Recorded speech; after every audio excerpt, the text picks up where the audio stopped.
คักเนาะเพื่อนเนาะ ดู ได้ขึ้นเบิ่งจักเทื่อแล้วบ่นี่ เสือหนึ่ง ฮะ ขึ้นเสือหนึ่งแล้ว โอ้ เขาสอนนี่แล้ว อ่า น้ำเอง งามดีเนาะ เดี๋ยว โอ้ยหลังบักใหญ่พี่น้องเอ้ยเนาะเขาเคยขึ้นแน่ติ โดยเคยขึ้นแล้วขึ้นกับเบาเสียง โอ้ ขึ้นไหม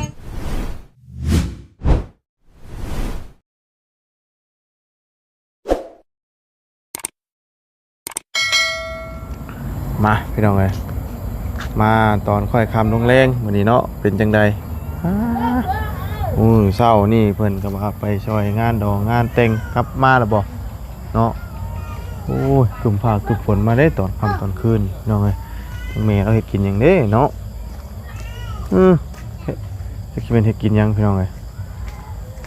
หน่อไม้บ่หรือว่าจังไดโอ้ยมาโอ้เป็นจังไดคือว่าทางกอไผ่ทำความสะอาดเนาะมื้อนี้ป้อเปลี่ยนเลยอย่างก้อยงามคักขนาดบาดนี้โอ้คักได้นี่เนาะเป็นเติดเนาะก็ไม่จังไผ่เราโอ้คักอลีบาดนี้มันสิโป่งใหม่นี่ก็งามๆเลยนี่ ไม่หรอ โอ้ดูทางช่วงนี้เนี่ยช่วงเที่ยงบ่ช่วงบ่าย มาสวงเสียงทางมันก็สวงเสียงหรอ บ่เอาสบายดีเด้อเนาะ โดยสบายดี มาแต่ช่วงไหนก็ไปงานแต่งงานดองอ่ะ มาแต่เศร้าบริมาแต่แป๊บเดียว บ่ไปข้อเดียวบ่ ไปโดยบ่ฮู้คือกันเขาเอิ้นนั้นนั่นแหละ เอ้าไปมาช่วงเที่ยงแล้วหรือว่ามาช่วงไหน มาตอนเช้าตอนประมาณ7 โมงบ่มาบ่ฮอดชั่วโมงซ้ำก็มา ไปนะ อันไปงานเห็นบ่ โดยเพราะว่าเขากินเบียร์นำแล้วบ่อยากอยู่เจ็บหัวนำ เพิ่นยังบ่ได้เลิกบ่เดี๋ยวนี้ โดย โอ้ยังเสียงเพลงตึมๆอยู่เนาะ โดย สงสัยยังบ่เลิก แล้วแม่ก็ให้คอยเมื่อก่อน บ่เอาเมเจ้าเราเฮ็ดกินยังกินนี่ เราน้องคอยสื่อครัวคอยบ่ฮู้คือกันเขาสื่อ ชื่อหยัง ครัวเป็ดบ่แต่เวียด เป็ดหัวมัน โดย มีแต่หัวมันละล่านี่ โดยมีแต่หัว โตไม่ได้ไปใช้ บ่ฮู้คือกัน โตมันบ่อยู่ โดยแต่ว่ายังแต่หัว โดยเดี๋ยวแต่หัวเนาะ โดย โตมันเพิ่นเอาไปย่างปิ้งมาเลย ลืมเอาไว้ตัวนี้เพราะว่าแดดแห้งโพด โดยเนาะเป็นทางมื้อนี้ โด ห ย ลังจากไปงานดองมาเนาะ โดย มีเตียงมานั่งอยู่นี่โอ้โฮมคักได้นี่ แม่นบ่ อ่า คอยว่าสิตั้งอยู่บอนพุ่นเพราะว่าอยู่บอนนี้แดดสิส่ง โอ้ตั้งอยู่นี่กันคักอยู่กับมีเนาะ มันบ่ มีไปแน่ชะมามื้อนี่ เขามาแต่สวงเที่ยงพุ่น ให้มา เบาเสียง อืม แล้วก็เบาจานนำแบบลุงหนวด ไผ ฮะ เป่าจันทร์มาเลย บ่แม่นเบาเพิ่งเคยลา อ๋อ ลืม โดยเอ้าเบาอันนั้นเราบ่ได้เข้ามาบ่บุญชลวัน เพิ่นว่าสิเขามาอยู่แต่เพิ่นบอกว่าเวียกแล้วเพิ่นไปก่อน อ๋อ มื้อหน้าจึงเขามาใหม่ โดยมื้อนี้เราฟ้า FC ฝรั่งมา โดยเพราะว่าได้ยินเขาบอกว่าฮ้อนหลาย ฮะ เขาบอกว่าฮ้อน ไผฮ้อนน่ะ ยานคนพลังนั่นแหละ ฝรั่งฮ้อน โดย แต่เก่าฝรั่งคือมักอาบแดดบ่แม่นบ่ บ่ฮู้คือกัน เนาะ โดย แต่เก่าฝรั่งนี่คือว่ามักอาบแดดเด้นี่เพิ่นฮ้อนเพิ่น แต่กี้มันบ่ได้ฮ้อนปานนี้เด้ อืม เบิ่งดูอากาศเดี๋ยวนี้หันฮ้อนจน ฮ้อนโอ้แต่เก่าฮ้อนอยู่ เอา แต่ว่าเห็นถ้าเห็นคือว่านอนอาบแดดอยู่ซ่ายอยู่หยังหั่นน่ะ แม่น เนาะ โดย อ่า แล้วเพิ่นก็มักขี่รถถีบนำแม่นบ่แล้วเพิ่นก็บายบายใส่เฮาเด้ ฝรั่งเนาะ โดย แต่เก่าเลยอันชาเห็นเนาะ โดย แต่อันนี้เพิ่นเคยอยู่แบบประเทศอันว่าหม่องอากาศมันเย็นไปจักเพิ่นมาเมืองลาวเฮาแล้วมันร้อน โดยตอนยังเด็กน้อยหั่นแบบเพิ่นมักบายบายใส่เห็นเพิ่นขี่รถถีบ อืม เขาบายบายคืนแล้วเพิ่นก็จอดให้ขนมบ่ มื้อนี้แปลงได้ใช่มื้อ มื้ออื่นอยู่เฮือนคือเก่าเพราะว่ามื้ออื่นเป็นมื้อวันอาทิตย์ อ๋อวันอาทิตย์เนาะ โดยบ่ได้ไปใส่ มื้ออื่นเป็นวันอิหยังวัน วันหยุด วันหยุดวันอาทิตย์เนาะวัน โด รวม ย ป็น ยัง วัน เหลือหน่อยเดียว แม่นบ่ได้เฮ็ดหยังมื้อนี้เนาะ โดย งานหยังแม่นบ่ได้เฮ็ดเลยนะ มีแต่อยู่แล้วล่ะ โดย อยู่แล้วล่ะกินข้าวแล้วก็นอนพี่น้องเนาะมื้อนี้กินลาบซีนอิ่มเลยมื้อนี้เนาะ ฮะ ลาบ บ่ ยั ได้ งมื้อ กิน ฮะ ยังบ่ได้กินเลย บ่อันไปงานดองงานแต่งได้กิ บ่ นลาบ ทัน ไหม ได้กิน ลาบหยังลาบหมูบ่ เขาขางัวคือกันแต่ว่าคอยเฝ้าเมื่อเด้ อืม ก็เลยบ่ทันกิน เพราะว่าเขากินเบียร์น้ำละมีหมูไปน้ำแล้วแม่คอยยานคอยกินน้ำแล้วแม่คอยให้คอยเมื่อก่อน บ่เจ้าบ่ได้กินบ่กินบ่ได้บ่ กินบ่ได้แต่ว่าเป็นแบบคือกับเขารักกินเนี่ยเราสิกินแต่ก็กินบ่ได้คือเก้าแต่แบบเขาดื้อเด้ อืม ก็เขาก็กิน อืม แต่ว่าแม่เขาไปน้ำแม่เขาให้เขาเมื่อ โดย แม่เห็นนี่ถือว่าแม่บ่ให้กิน อืม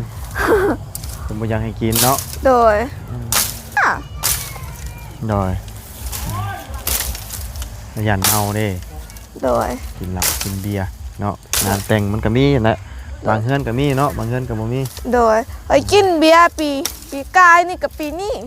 แต่กี้บ่เคยกินปีกายนี่ก็กินประมาณเดือน8บ่เริ่มกินเบียร์แต่ก็บ่ได้หลายกินหลาย อืมกินในงาน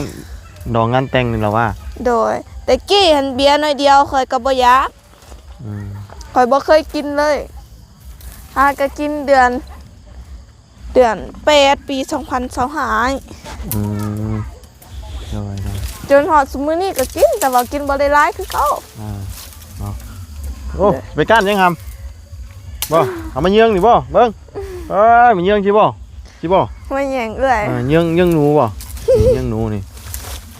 มันค่ำมันมืดแล้วก็พอแล้วมื้อนี้บ่เนาะ เด้อกะ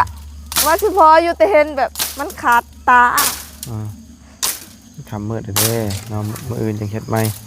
โอ้โคมเนาะโคมการเกียดนี่คักเด้นี่ แม่นอยากสิดึงออกเบิด อ่า ดึงบ่ได้ เปลี่ยนอันนี้เอาเตียงมานั่งมีโฮมนี่ โดย ผมเป็นกระจ้อย โดย เนาะยามนั่นก็เอานอนแกงนี่เอาไม้ใส่ไข่ โดย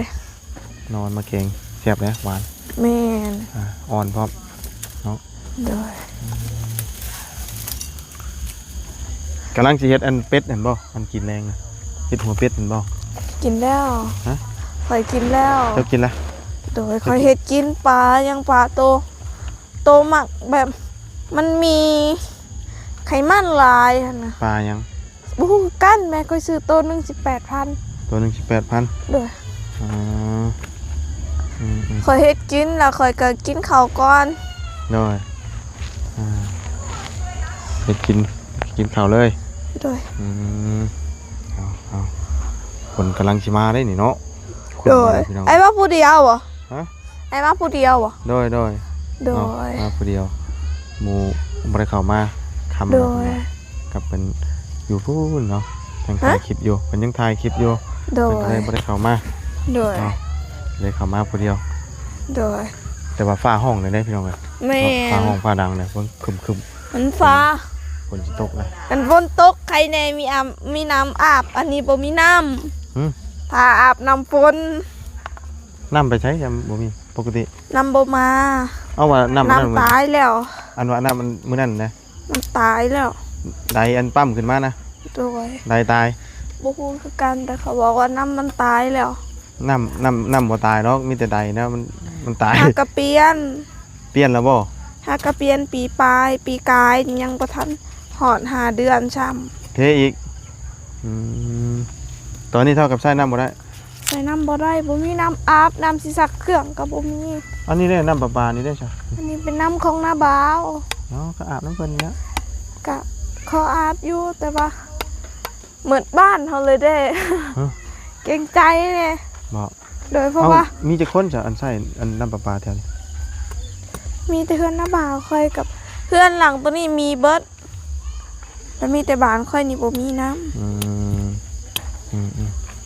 เอาตอนนี้ยังบ่ได้อาบน้ำครับ ยัง ใช่กระบะกระเบาะเราพี่น้องเลยเนาะ โดย คืออะไรไข่ย่อย โดย แต่เช้าคุณบอก นี่ อืมตื่นแต่เช้าอีกบ่เช้า แต่เช้าเมื่อเช้านี่แฮงก็เด็กตื่นแต่5 โมงคิดว่าน้ำสิมาเมื่อเช้านี่ก็นอนเลยยังบ่ทันได้อาบเดี๋ยวไปอาบน้ำห้วยตอนเช้าอีก ที่ใช้ห่วยไปอาบ ไกล ไกลบ่ บอนคั่วนะไอ้เห็นบ่ โอ้ครัวปุ๊ โดย เออ ถือว่าไกลเติบ มัน แบ่ มันกระใสบ่ ไซอยู่แต่แบบว่าเห็นเฮาสิย่างไปแบบนี้ละหอดพูดแล้วแบบเฮาอาบแล้วมันสิเย็นนั่นบ่ หนาวอ่ะนี่ บ่เฮาเมื่อคืนเด้คือเก่า อืม เพราะว่ามันไกลเด้ อืม เฮาเมื่อหอดเฮือนก็คือเก่า ฮ้อนอีก ฮอดนี้ เออ อาจสิกกเก่าอีกก็บ่จักเนื้อสิแตก เพราะว่ายางไปผู้ โด เนาะ ย หัวไกลเติมนะ โดย คนชนลายก็ไปอาบอยู่บ่อยู่บ่นั่นน่ะ เพิ่นบ่ได้ไปเพราะว่าเพิ่นมีน้ำหมดแล้วเด้ครูบ้านแล้วบางเพื่อนนำบ่ออกเพิ่นก็มีรถเพิ่นก็เอารถไป อืม คือกับเฮานี่บ่มีรถมีแต่ยางไปแล้วพอแห้ง จอยเอาก็มื้อนี้ท่านได้อาบน้ำเนาะ โดยยังบ่ทันได้อาบ นั้น น้ำ น้ำเพิ่นใดมันเพ โดย แล้วเราเฮ็ดอันนี้แบบใดน่ะผู้ทางน่ะไปผู้ไป ไป เบิ่งเราเฮ็ดกินยังบาดนี่สิเฮ็ดหัวเป็ดนั่นบ่ โดย นี่ครับเนาะเออน้องชายบ่ซื้อมานะ โดยน้องสายเป็นคนซื้อมาขอเฮ็ดแป๊บหนึงแล้วก็ให้แม่เป็นคนเฮ็ดต่อ ผู้กำลังสูงไฟ เพราะว่าขอเฮ็ดกิน ยันฝนตกได้จังหน่อยนี่ โดย ฝนกำลังผ่ากำลังห้องพี่น้องเอ้ยกำลังคึมๆมาเนาะเออโอ้ยหินพี่น้องเอ้ยหินหลายขนาดเนาะมีแต่หินมีแต่ยุงใจสูงขึ้นเห็ดอยู่เห็ดกินอันนี้บ่โอ้เมนบ่เป็ดบ่เมนปอดบ่ปอดแต่ว่าปอดหมูบ่ แม่นบ่แม่เป็ดปอดหยังแม่ เป็ดบ่แม่นปอดหมูเนาะ ปอดหมูบ่ แม่นเหรอวะมึงเมนเป็ดปอดหมูนี่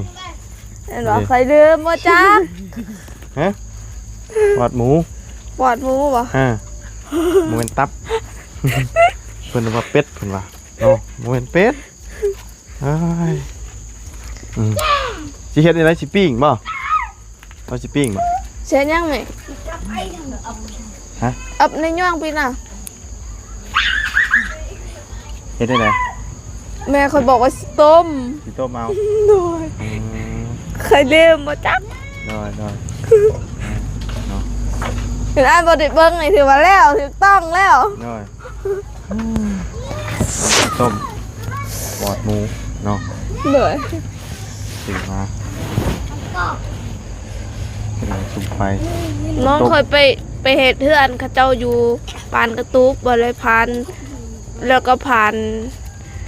นระบาวแล้วอันนี้เพิ่นซื้ออยู่เวียดเลย อืม ผ่านตลาดระบาวอยู่เวียด บ่ โดยเครื่องกินแบบนี้มันก็บ่ค่อยแพง อันนี้คือซื้อมาแตะเวียนบ่ โดย ทำมาผ่านทั้งนั้นน่ะแม่นซื้อมาเลย เด้อ เฮ็ดเวียนบ้านกระตุกเนาะบ้านกระตุกไปทั้งพุ่นบ่ โดยไปทางพุ่นเนาะไปทางเวียดก็ได้มันสิบ่ไกล อืม ไปทางนี้แล้วมันสิไกลแบบมันโค้งไปโค้งมาแบบมันอ้อม ได้อืมตูมสิติดอยู่บ่นี่เนาะ ติด ทำตอนคืนเนาะทำตอนนี้ก็7:00 นปลายแล้ว โดย เอาเดี๋ยว 7 โมงแล้วบ่ ถ้าเดียวนะ เห็นบ่ปรุงกัน เห็นบ่คือสิแม่นผ่านเดาไปซิเนาะยังบ่ฮอด เกือบ7:00 นเนาะเกือบ7:00 นนะ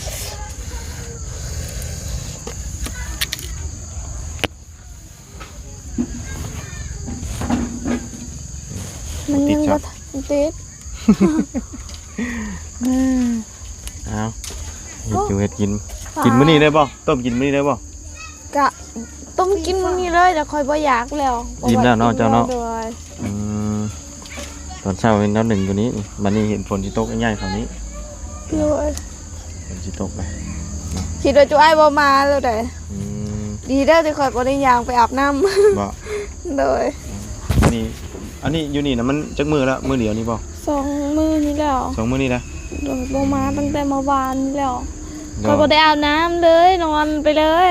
คืนนี้บ่ได้อาบน้ำ โดย อืม มีแต่อาบในตอนเช้าคิดว่าน้ำสิมาคิดแต่น้ำก็ยังบ่มาเถื่อ ตอนเช้านี่อาบอยู่ โดยแล้วก็ไปอาบน้ำห้วย อาบน้ำห้วยว่าเช้านี่ โดย เออไปกับไผไปอาบน้ำห้วย ไปผู้เดียวไปน้ำนอง ยังไปกับน้องแต่ว่าเขาไปทางนี้ โดย มันบ่ไกล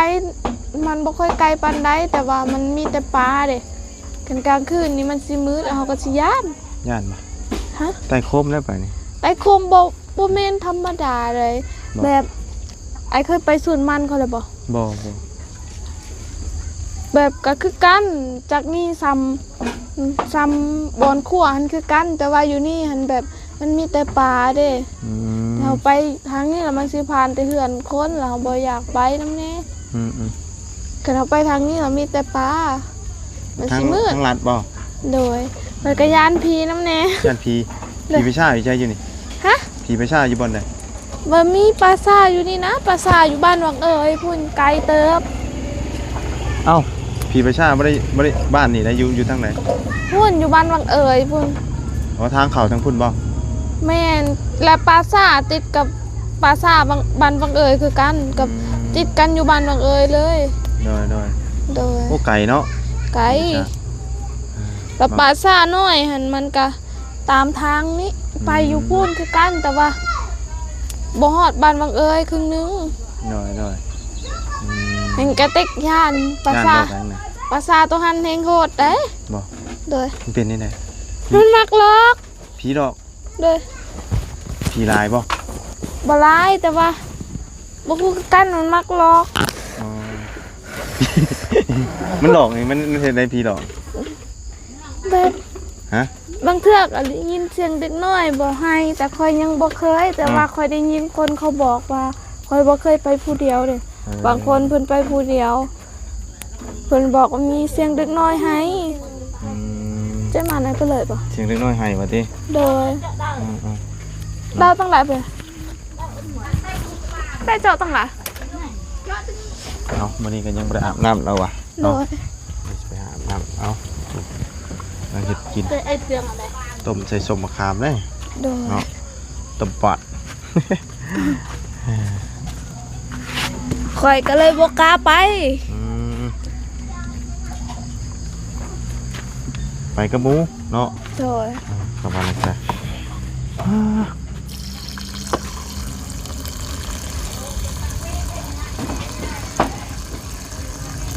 เพราะว่ามันเป็นปลาซาเด็กน้อยดิ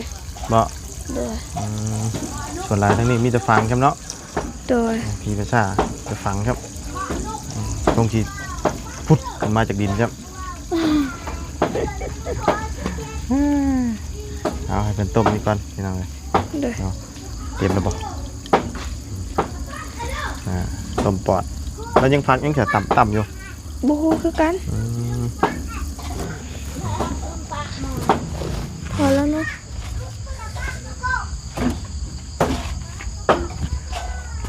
เอา เอาพื้นมาใส่อีก เหินอยู่ฮั่น ไปยังมาเหยียบพอแห้งแล้วทันได้ติดขักเลยเอา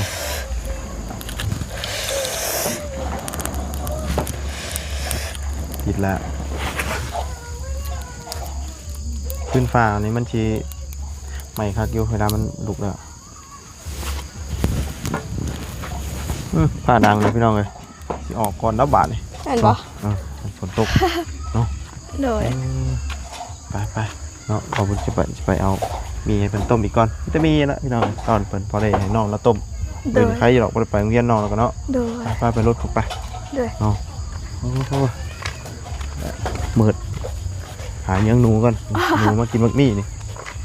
บ่มีโน มีบ่ว้าวยังนั่นจักกะลีเลย ส่งเท่าไหร่ แสนหนึง แค่นึง โดย ส่งเงินให้เจ้าของไว้แล้ววะ โดย โคมหมดก่อน จับให้บ่ ยังเห็นมีอยู่บ่เมื่อใดจะ อึบอึบยังอยู่เนาะมีต้มนี่ต้มแซ่บๆเฮ้ยไผนั่น เด็กน้อย อยู่ล่อเล่นบ่ โดยไปเด้อ เอาไปต้มเนาะ โดย ฉันนี่แต่สิออกก่อนละพาคนสิมาแล้วมืดมาเลยกึบๆมาเลยเอา โดยขอบใจเด้อ โดย ขอให้อ้ายเดินทางปลอดภัยขอให้อ้ายร่ำรวยๆเด้อจับยังเฮ็ดยังก็ขอให้เป็นเงินเป็นทอง ความเจ็บอย่ามีขอให้สุขภาพแข็งแรงเด้อขอให้ร่ำให้รวยขอให้พระเจ้าอวยพรเด้อ โอ้ยเนาะไปเนาะไปครับพี่น้องเลยโอ้เพื่อนหลังนี่คักเนาะเพื่อนหลังเนาะได้ขึ้นเบิ่งจักเทื่อแล้วบ่นี่ เสือหนึง ฮะ ขึ้นเสือหนึงแล้ว โอ้ เขาสอนนี่แล้ว เนาะอ่า น้ำเอง งามดีเนาะโอ้ยหลังบักใหญ่พี่น้องเลยเอาเขาเคยขึ้นแน่ติ โดยเคยขึ้นแล้วขึ้นกับเบาเสียง โอ้ เดินไปในเรือนแล้วเบิ่งคนมาเห็นเรือนเซลเขาก็ขึ้นเบิ่งนะเด้อขึ้นบอกว่าได้ มีห้องบ่หรือว่าเป็นโล่งเลย ของบอดี้ เพิ่นกั้นไว้บ่ โดย อันนี้เป็นทาสีได้เนาะ อาขี่หมดแล้วยังไม่เดียว โดยงามพี่น้องเดือมงามจัง เรื่อ เนาะ งตา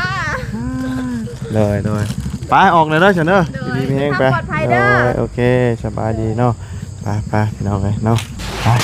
สำหรับคลิปนี้ทำลาเลยเด้อพบเจอกันใหม่ขอบคุณ